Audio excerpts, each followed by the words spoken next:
Hello there, and welcome to Reach for Power, where we take a closer look at the power itself and the strategies to build it.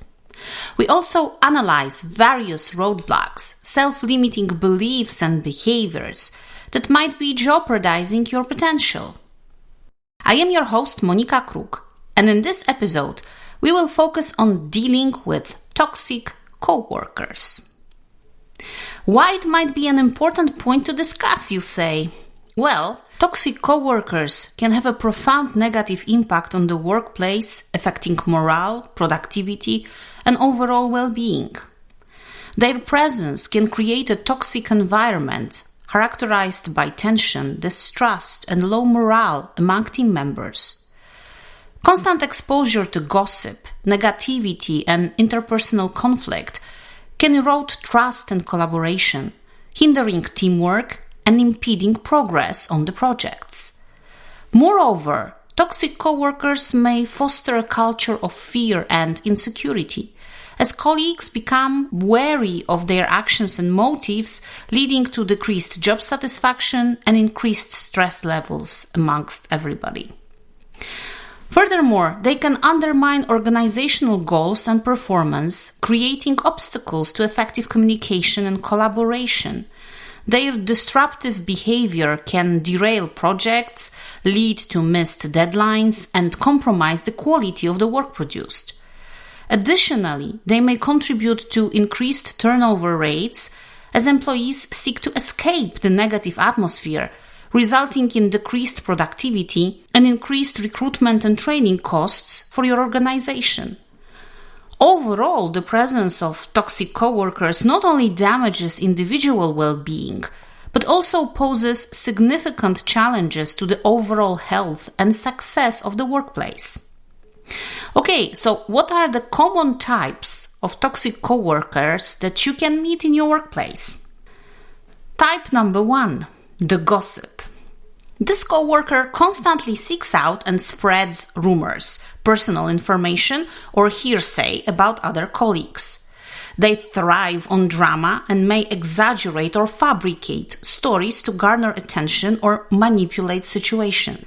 Their behavior can create a culture of distrust and division within the workplace as people become hesitant of sharing information or collaborating openly. What to do then? Limit your interactions with them and avoid getting engaged in gossip yourself.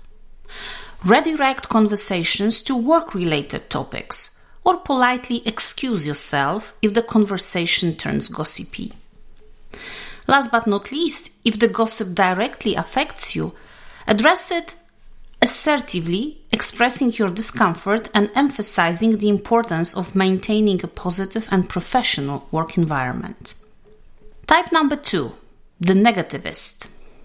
This coworker has a consistently pessimistic outlook and tends to focus on the flaws, setbacks, or challenges in any situation. They may complain frequently, criticize decisions or initiatives, and generally dampen the mood of those around them.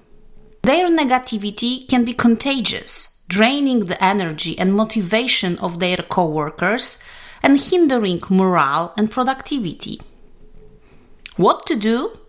Acknowledge their concerns, but gently redirect the conversation towards finding solutions or positive aspects of the situation. Set boundaries by not allowing their negativity to affect your own mood or performance. And encourage them to focus on constructive feedback rather than complaints. Type number 3, the credit thief. This coworker takes credit for the work of others in order to enhance their own reputation or advancement prospects. They may present ideas or accomplishments as their own, undermine colleagues' efforts behind their backs, or simply fail to acknowledge the contributions of others during meetings or presentations. This behavior erodes trust and fosters resentment among team members, ultimately damaging collaboration and teamwork. How to preempt those situations? First of all, document your own contributions and communicate them clearly to your supervisors or team members.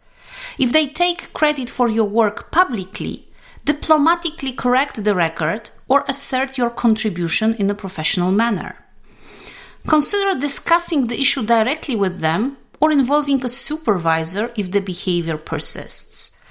Keep in mind the old saying, success has many fathers, failure is always an orphan. Type number 4, the slacker. This coworker consistently fails to fulfill their responsibilities, procrastinates on tasks, or avoids work altogether. They may rely on others to pick up the slack, make excuses for their lack of productivity, or engage in deceptive tactics to appear busy while accomplishing little to none. Their behavior not only places additional burden on their coworkers, but also undermines team effectiveness and can lead to missed deadlines or quality issues. Address this issue directly by discussing workload distribution or expressing how their actions impact the team's productivity. Set clear expectations and deadlines for tasks and hold them accountable if they fail to meet them. Document instances where their lack of contribution affected team outcomes and discuss them with your superior if necessary. Type number 5, the micromanager.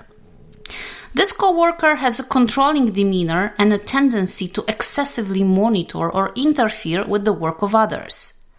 They may provide overly detailed instructions, constantly check in on progress, or second-guess decisions made by their colleagues.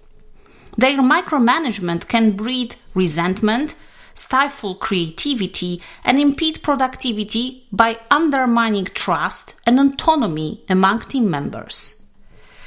If you are faced with such a person, proactively communicate progress and updates to reassure them of your competence and progress. Politely assert your ability to handle tasks independently, citing examples of your previous successes. If their micromanagement becomes excessive, have a candid conversation with them to express your concerns and negotiate a more balanced approach. Type number 6, the passive aggressor. This coworker expresses hostility or undermines others' efforts through subtle, indirect means rather than open confrontation. They may use sarcasm, backhanded compliments, or nonverbal cues to convey criticism or disapproval. They may also engage in passive resistance, such as procrastination or conveniently forgetting, in inverted commas, to follow through on commitments. Their behavior can create tension and mistrust in the workplace, as coworkers struggle to interpret their intentions and navigate the hidden dynamics of their interactions. How to act in this situation? Address specific behaviors that bother you in a non-confrontational manner, focusing on their impact rather than intention. Set boundaries by clearly communicating your expectations and asserting yourself when necessary. If the passive-aggressive behavior persists, consider involving a superior or HR to mediate the situation. Type number 7, the know-it-all. This coworker believes they have superior knowledge or expertise in every situation and dismisses others' opinions or contributions. They may dominate discussions, interrupt colleagues, or refuse to consider alternative viewpoints. Their arrogance and lack of receptivity can alienate coworkers, inhibit collaboration, and impede problem solving by shutting down constructive dialogue and idea sharing. In such case, acknowledge their expertise, but assertively contribute your own ideas and perspectives. Redirect conversations towards collaboration and open-minded discussion.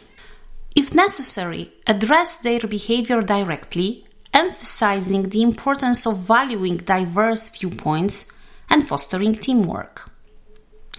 Type number 8, the boundary violator. This coworker lacks respect for personal or professional boundaries and may engage in intrusive or inappropriate behavior.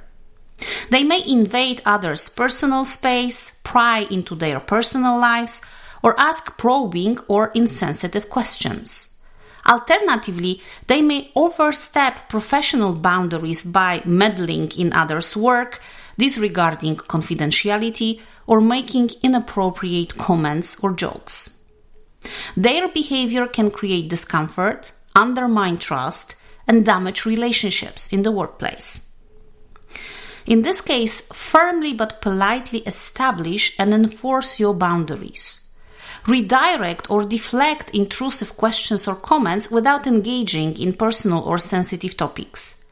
If the behavior persists or crosses a line, document those instances, and if need be, escalate the issue to HR or your manager. Type number 9, the drama queen or king. This coworker thrives on creating or escalating conflicts, crises, or melodramatic situations. They may blow minor issues out of proportion, spread rumors or gossip to incite drama, or manipulate situations to garner attention or sympathy. Their behavior can create a toxic and emotionally charged atmosphere in the workplace, distract from important tasks or goals, and strain relationships among coworkers. In such case, avoid getting drawn into their drama and focus on maintaining a professional demeanor. Redirect conversation towards productive topics or disengage from gossip and drama-filled discussions. If their behavior negatively impacts your work, address it directly and professionally, emphasizing the need for a positive and respectful work environment. Last but definitely not least, type number 10, the underminer. This coworker intentionally sabotages the efforts or reputation of others in order to advance their own agenda or gain favor with higher-ups. They may spread false information, withhold crucial resources or support, or undermine colleagues' authority or credibility behind their backs. Their manipulative and self-serving behavior erodes trust, undermines collaboration, and fosters a competitive and hostile work environment. In such case, document instances of sabotage or undermining behavior and discuss them with your manager or HR. Maintain professionalism and focus on your own work and contributions. If possible, limit your interactions with them and avoid sharing sensitive information that could be used against you. In summary, dealing with toxic coworkers requires a combination of assertiveness, professionalism, and sometimes diplomacy. The important thing to note is that above ways to deal with each type might differ, depending on your individual context. For example, the best ways to go might depend on your overall organizational culture, the hierarchy level of the toxic coworker, your overall relationship, and your status in organization. If you liked today's episode, please subscribe to have regular access to the newly published content. You are also welcome to check Reach for Power webpage at reachforpower.com for more materials and share your thoughts and comments through LinkedIn. If you would like to design your own toxic coworker strategy, you can also get in direct touch with me through reachforpower.com webpage. I will help you identify the type of difficult collaborator with whom you might be dealing and also help you come up with exact strategy of dealing with the person in question. Thank you for joining me today and keep on reaching for power.